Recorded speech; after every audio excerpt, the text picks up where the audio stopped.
But we begin this afternoon with a breaking decision, a major decision, breaking news from the Supreme Court, limiting what charges can be brought against some of the January 6th rioters. Eyewitness News reporter Pedro Rivera in the newsroom with what this means. Pedro.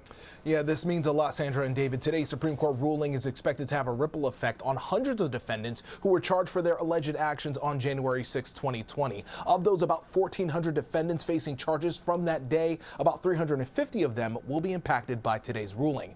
In a 6-3 opinion, the country's highest court ruled in favor of a former Pennsylvania police officer, saying prosecutors improperly charged him with obstruction of an official proceeding.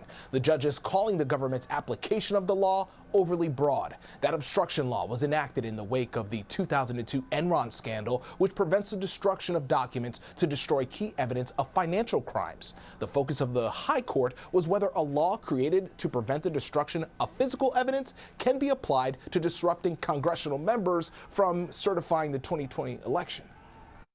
It's not that prosecutors could never charge, storming the Capitol under this provision of law, but there needs to be, again, a connection to the destruction of records and documents, not just, blocking a proceeding. Former President Donald Trump did take to Truth Social just moments after that decision, calling it a, quote, massive victory for J6 political prisoners, end quote.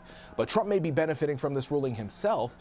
He has an election interference case that was brought by special counsel Jack Smith, where he is facing an obstruction charge in that case. The Republican presidential nominee is also keeping an eye on Monday for another major ruling. Chief Justice Roberts confirmed the court will sit to announce all remaining opinions, including on presidential immunity, essentially whether the president is shielded from prosecution as former commander-in-chief. So a lot to go over. We'll send it back to you.